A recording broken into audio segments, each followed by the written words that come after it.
Hello and welcome back to Children's Reading Cove. Let's dive right into part 2 of Julius Caesar.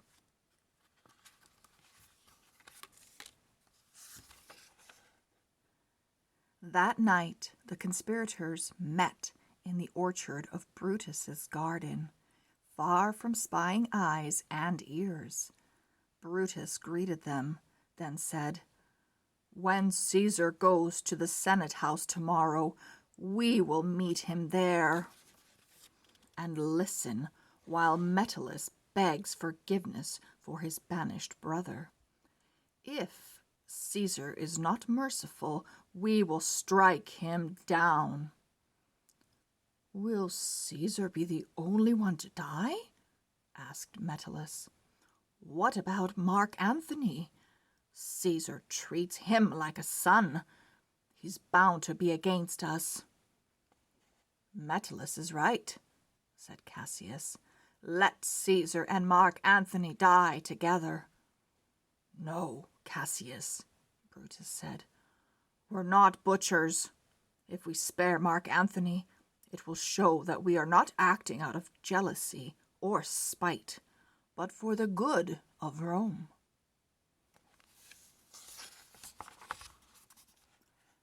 Cassius wondered if this was wise, but he kept his doubts to himself. "As you wish, Brutus," he said. Early next morning, Decius, one of the conspirators, arrived at Caesar's villa in order to accompany him to the Senate house.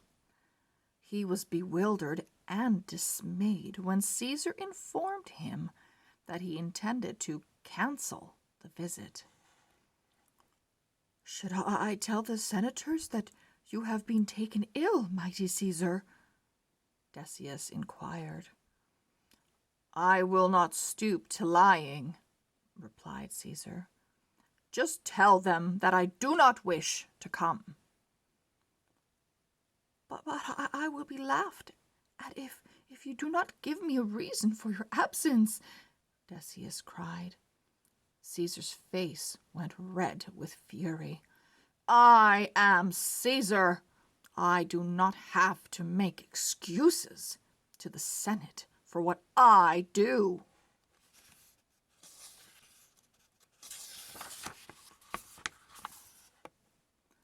But his anger vanished as swiftly as it had appeared, and he spoke more calmly. "However, since you are a good friend, Decius, I shall tell you the truth. Last night my wife Calpurnia dreamed that a huge statue of me stood in the forum. The statue began to gush out fountains of blood. Many citizens washed their hands in the blood and smiled as they did so. Calpurnia believes that the dream was sent to her by the gods to warn me that I will be in danger if I go out today. She has persuaded me to stay at home." Decius thought frantically. If Caesar did not go to the Senate house, the conspirators' plot would fail. Suddenly a solution came to him. "Great Caesar, Calpurnia misunderstood her dream," he insisted smoothly. "The gods meant it as a sign that you will bring new life to Rome. That is why the citizens smiled in gratitude as they bathed in your blood."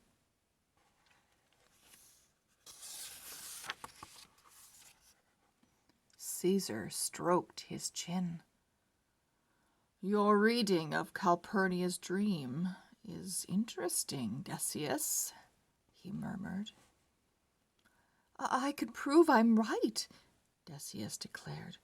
"I know that the senators are planning to make you the king of Rome today.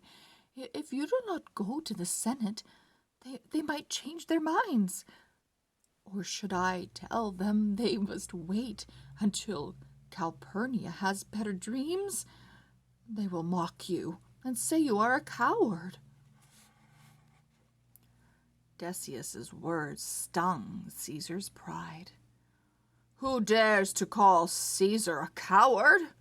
he growled. "Cowards imagine 1,000 different deaths for themselves. Brave men die only once. Very well, Decius. Let us go to the Senate. On the way I will decide whether to accept the senator's offer of a crown."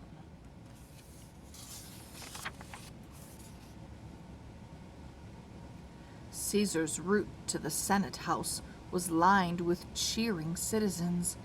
As he mounted the steps of the building, Caesar wore a triumphant smile, but the smile was replaced by a frown of irritation when he saw a group of nobles, including Brutus and Cassius, blocking the doorway.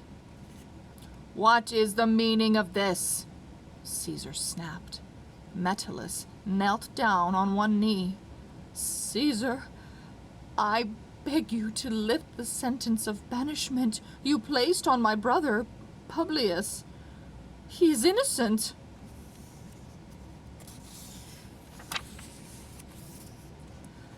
"I have passed judgment and will not take it back," Caesar said haughtily.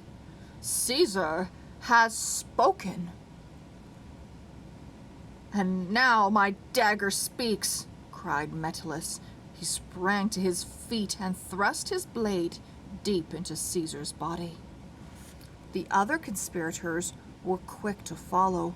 The last to strike was Brutus, and when he pulled his dagger out of Caesar, Caesar staggered against him. "What you do, Brutus?" Caesar gasped, then fell dead at Brutus's feet. That is the end of part 2. Come back soon for part 3. We'll see you soon. Bye-bye.